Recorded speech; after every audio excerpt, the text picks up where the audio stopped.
बच्चों, आज मैं आपको एक ऐसा मैथ्स का राज बताने वाला हूँ जिसका इस्तेमाल सिर्फ किताबों में नहीं बल्कि दुकानों, बिजनेस, इंजीनियरिंग और बड़े बड़े कंप्यूटर प्रोग्राम्स में भी होता है।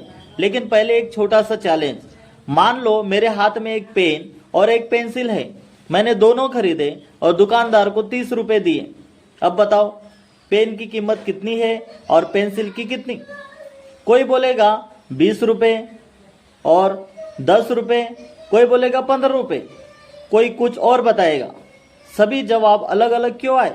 क्योंकि हमें दोनों की असली कीमत नहीं पता।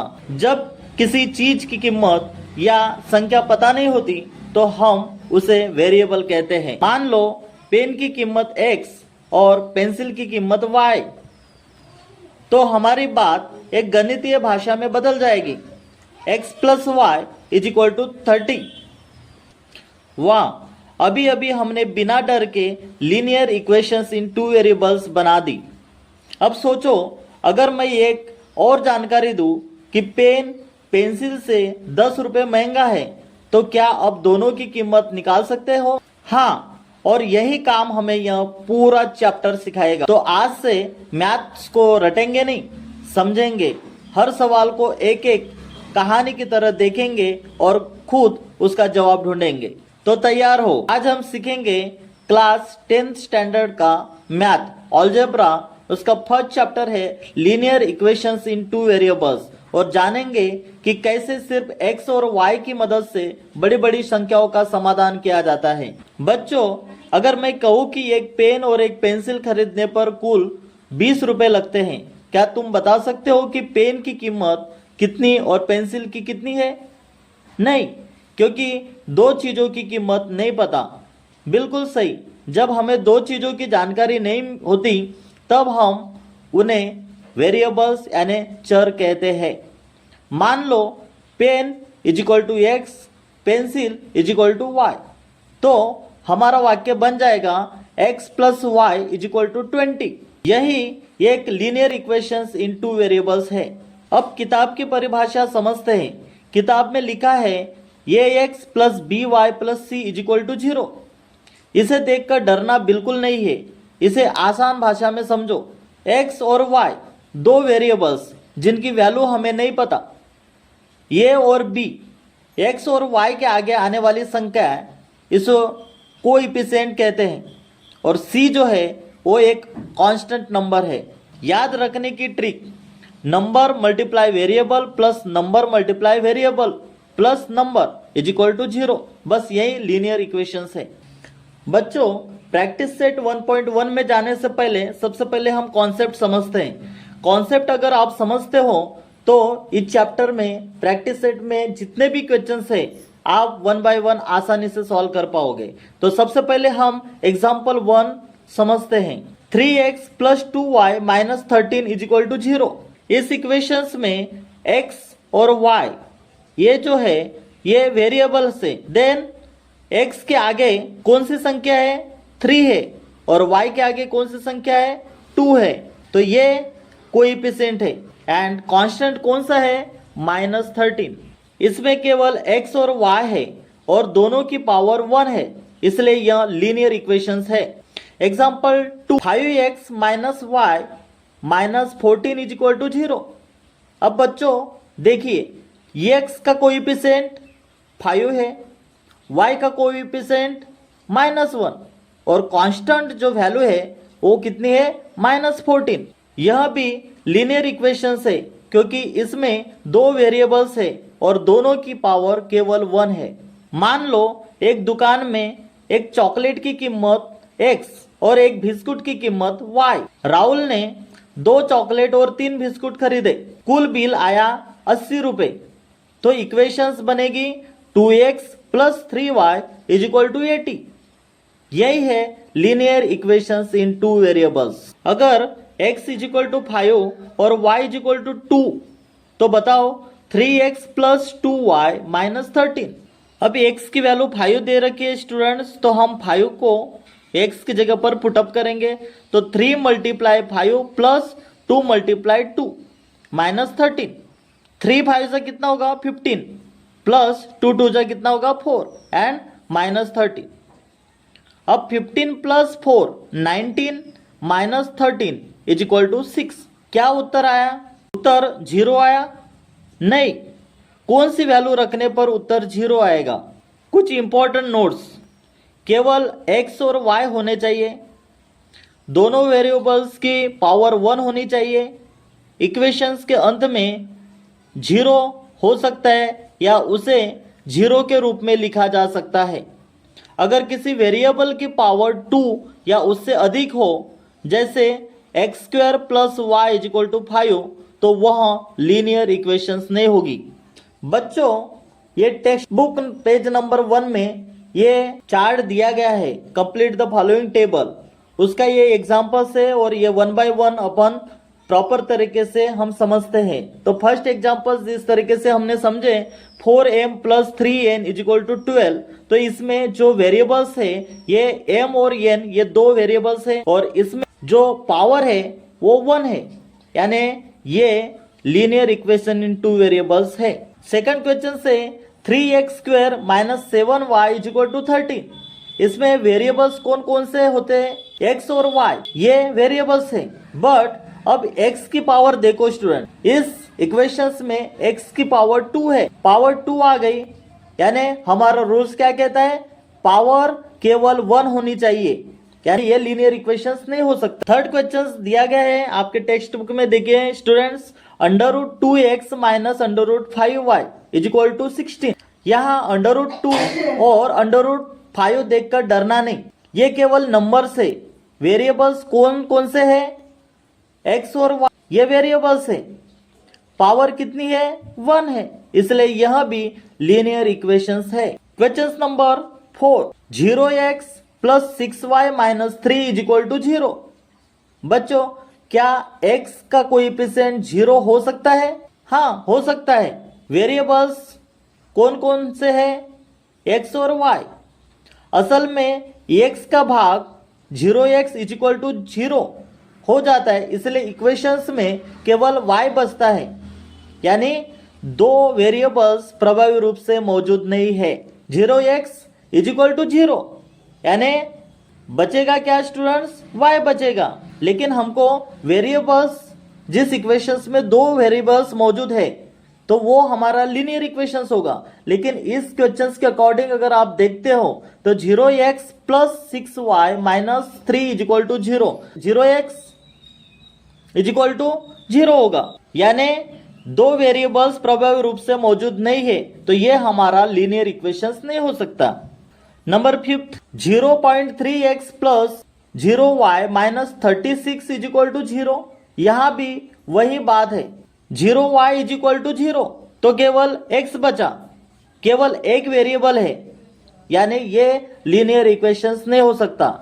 जिस इक्वेशंस में दोनों वेरिएबल्स मौजूद होते हैं वो हमारा लीनियर इक्वेशंस होगा, और जिसकी पावर 1 हो, इसमें पावर 1 है लेकिन इसमें 0y इज इक्वल टू 0, यानी सिर्फ यहां पर x बचेगा, तो ये हमारा linear equation in two variables नहीं होगा। Question 6, 4/x plus 5/y is equal to 4। क्या x और y नीचे डिनोमिनेटर में है? हाँ, x और y जो है ये नीचे डिनोमिनेटर में है, लेकिन जब वेरिएबल्स नीचे होता है तब उसकी पावर -1 मानी जाती है, और हमारा रूल कहता है पावर केवल 1 होनी चाहिए। बच्चों, आपको याद रखना है, जब वेरिएबल नीचे होता है तब उसकी पावर -1 मानी जाती है, और हमारा रूल कहता है पावर केवल 1 होनी चाहिए, यानी ये भी लीनियर इक्वेशंस नहीं है।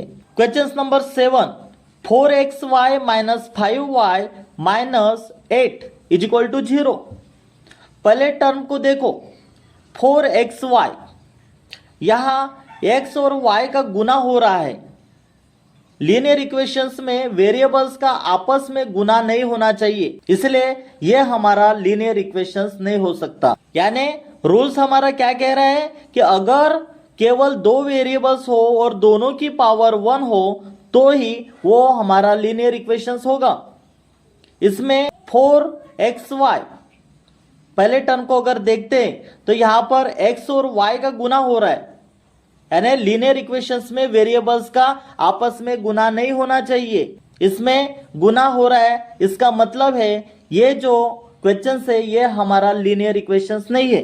अगर केवल दो वेरिएबल्स हो और दोनों की पावर 1 हो तो वो लीनियर इक्वेशंस होगा। हाँ, वो लीनियर इक्वेशंस होगा। अगर पावर 2 हो तो वो लीनियर इक्वेशंस नहीं होगा। अगर x और y का गुना हो तो वो भी हमारा लीनियर इक्वेशंस नहीं होगा। फोर्थ, अगर वेरिएबल नीचे हो तो वो भी हमारा लीनियर इक्वेशंस नहीं कहलाएगा। और अगर केवल एक ही वेरिएबल बच जाए तो वो भी हमारा लीनियर इक्वेशंस नहीं होगा। बच्चों ये याद रखना है। बच्चों आज हम एक मजेदार खेल खेलेंगे। मान लो हमारे पास दो दोस्त थे, राहुल और रोहन। राहुल ने 3 पेन और 2 पेंसिल खरीदी, कुल पैसे लगे।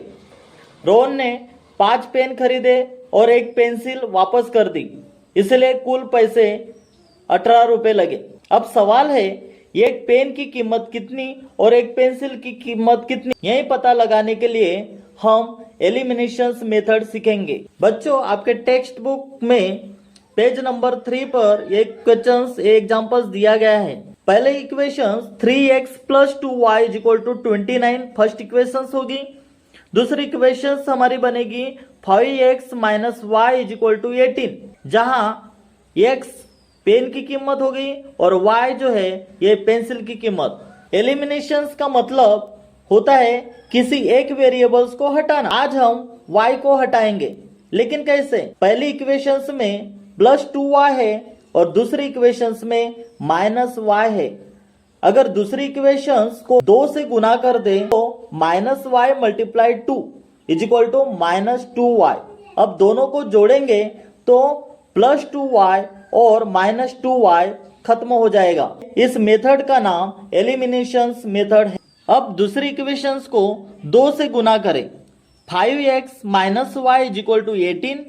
दोनों तरफ 2 से गुना करने पर हमारा नया इक्वेशंस बनेगा 10x - 2y = 36। क्या केवल 5x को 2 से गुना करेंगे? नहीं, पूरी इक्वेशंस को 2 से गुना करेंगे। अब हम दोनों इक्वेशंस को जोड़ते हैं।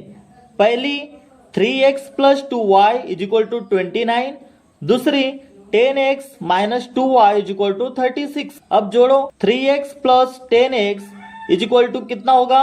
13x। देन +2y - 2y = 0 होगा, यानी दोनों संख्या कट जाएगी। 29 + 36 = 65। अब बचा क्या स्टूडेंट? 13x = 65। अब x इस तरफ आ जाएगा लेफ्ट साइड में = 65 और 13 जो है ये 13x = 65। अब x = 65 और 13 जो ये डिवाइड में जाएगा 13, यानी x = 65 / 13। 13 के टेबल में 65 आता है बच्चों। 13 × 5 = 65, तो x की वैल्यू हमारी कितनी निकली? 5 निकली।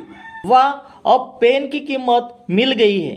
अब x की वैल्यू वापस रखो पहली इक्वेशंस में। पहली equations 3x + 2y = 29, x = 5। x के जगह पर हमको 5 पुट अप करना है, तो 3 × 5 + 2y = 29 एंड 3 × 5 = 15 प्लस 2y = 29, क्योंकि हमको y निकालना है। अब ये 2y इस तरफ आने के बाद 29 और ये जो 15 है ये माइनस में चला जाएगा स्टूडेंट्स, तो 2y = 29 - 15 होगा। देन 2y = 29 में से अगर 15 घटाते तो 14 बचेगा, यानी अब ये y लेफ्ट साइड में लिखने के बाद 14 डिवाइडेड में जाएगा ये 2, तो 2 के टेबल में 14 आता है स्टूडेंट। 7 × 2 = 14, यानी y = 7, यानी x की वैल्यू हमारी कितनी आई स्टूडेंट्स? 5 एंड y की वैल्यू आई 7, यानी एक पेन 5 रुपए का और एक पेंसिल 7 रुपए की हो गई। अगर पेन 5 रुपए का हो और पेंसिल 7 रुपए की हो तो 3 × 5 + 2 × 7 = 5 × 3 = 15 प्लस 2 × 7 14, यानी 15 + 14 29। एक करेक्ट है और 5 मल्टीप्लाई 5 माइनस 7, 5 5 25 माइनस 7 18। दोनों इक्वेशंस सही आ गई, इसलिए हमारा उत्तर बिल्कुल सही है। एलिमिनेशंस मेथड के 4 गोल्डन स्टेप्स। फर्स्ट स्टेप, जिस वेरिएबल को हटाना है उसे चुनो। सेकंड स्टेप, जरूरत हो तो किसी इक्वेशंस को किसी संख्या से गुना करो। थर्ड स्टेप, दोनों इक्वेशंस को जोड़ो या घटाओ ताकि एक वेरिएबल समाप्त हो जाए। और फोर्थ स्टेप है, एक ही वेरिएबल मिलने के बाद उसकी वैल्यू दूसरी इक्वेशंस में रखकर दूसरा वेरिएबल निकालो।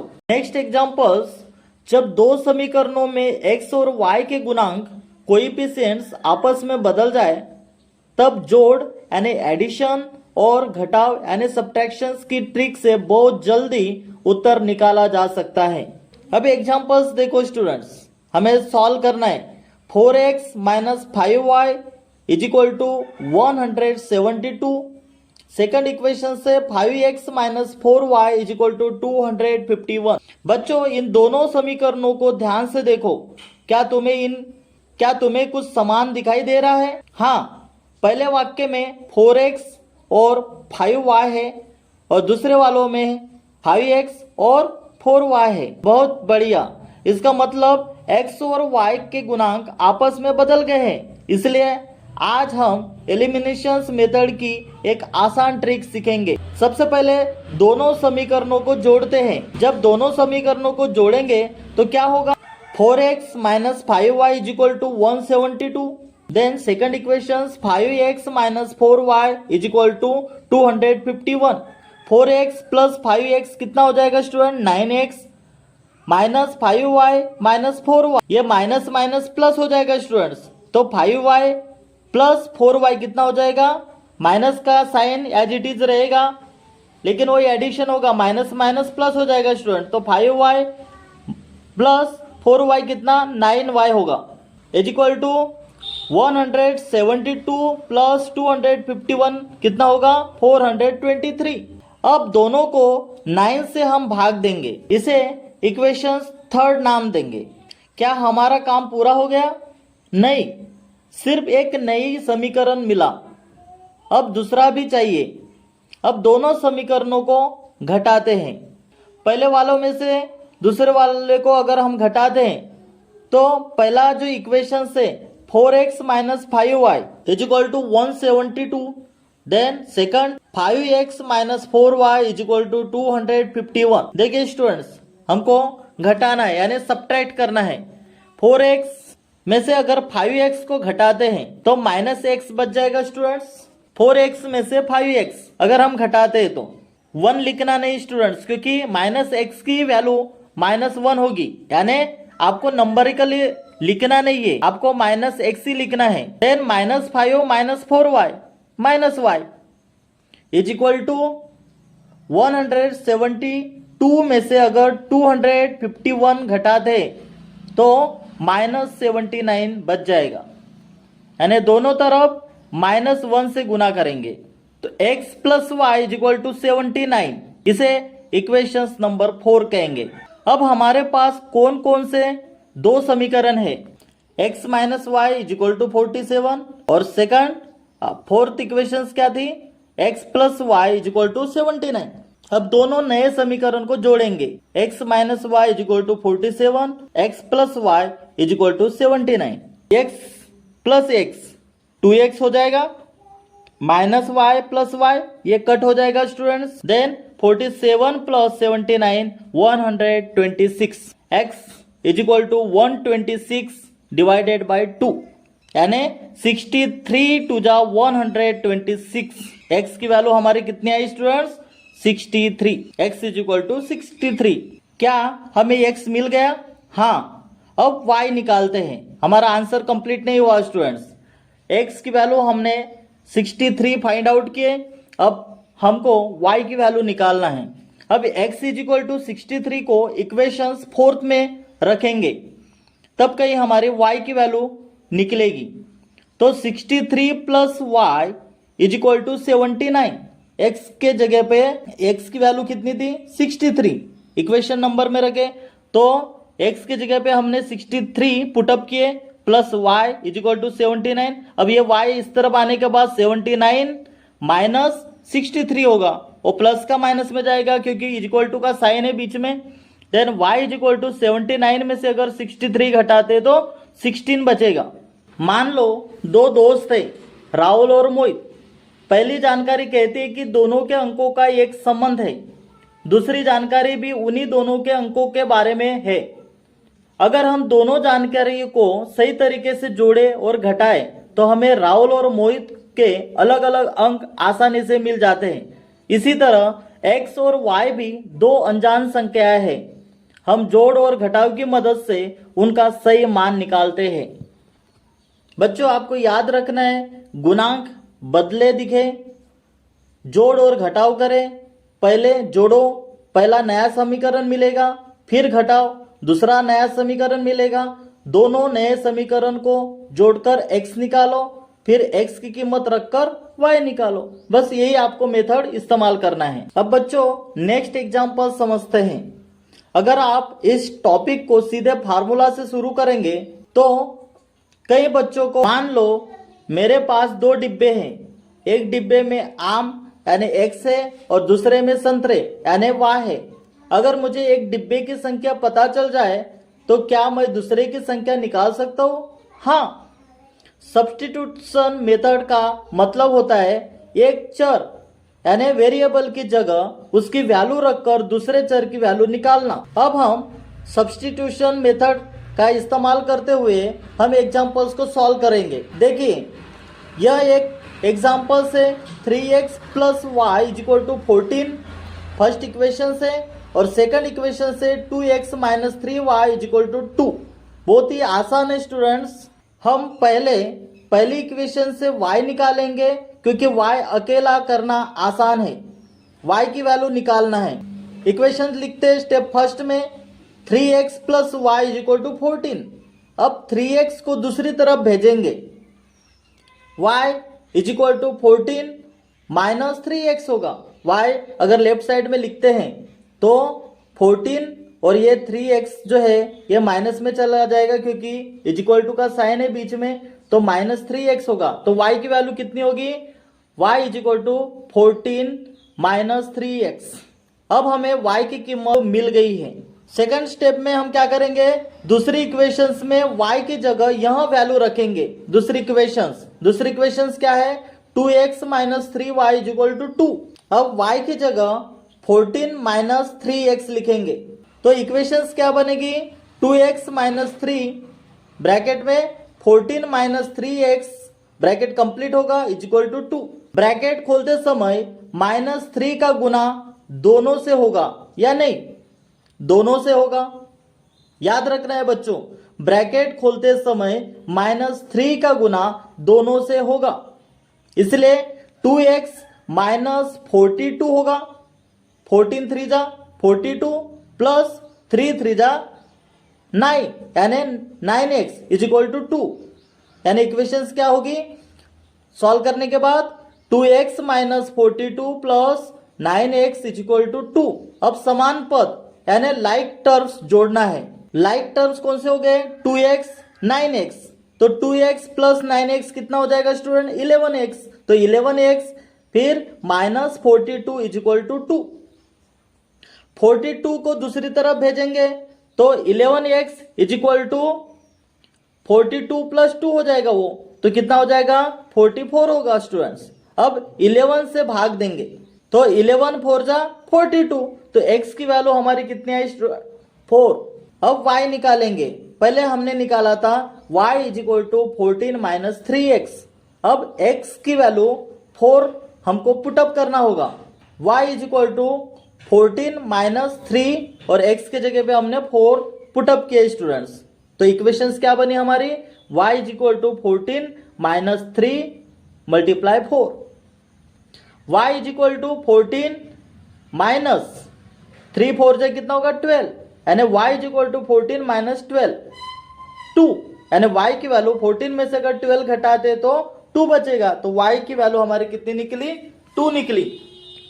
इसलिए x is equal to 4 and y is equal to 2, यही इस प्रश्न का उत्तर है। बच्चों ये ट्रिक याद रखना है, सब्स्टिट्यूशन मेथड में केवल 3 स्टेप याद रखना है। फर्स्ट स्टेप, किसी एक इक्वेशन से x या y को अकेला करना है। सेकंड स्टेप, उसकी वैल्यू दूसरी इक्वेशंस में रखो। थर्ड में पहले x निकालो फिर उसी से y निकालो। पहले अकेला करो फिर उसकी जगह रखो फिर उत्तर निकालो। अब एक रियल लाइफ एग्जांपल्स समझते हैं। मान लीजिए राहुल के पास x पेंसिल है और सीमा के पास y पेंसिल है, दोनों मिलाकर 14 पेंसिल है। 3x plus Y equal to 14 और दूसरी जानकारी है 2x minus 3y equal to 2। अगर हमें पहले सीमा यानी y की पेंसिलों की संख्या का सूत्र मिल जाए तो हम उसे दूसरी जानकारी में रखकर राहुल यानी x की पेंसिल निकाल सकते हैं। फिर राहुल की संख्या से सीमा की संख्या भी आसानी से मिल जाएगी। यही सब्स्टिट्यूशन मेथड का वास्तविक अर्थ है, एक जानकारी को दूसरी जगह रखकर नया उत्तर निकालना।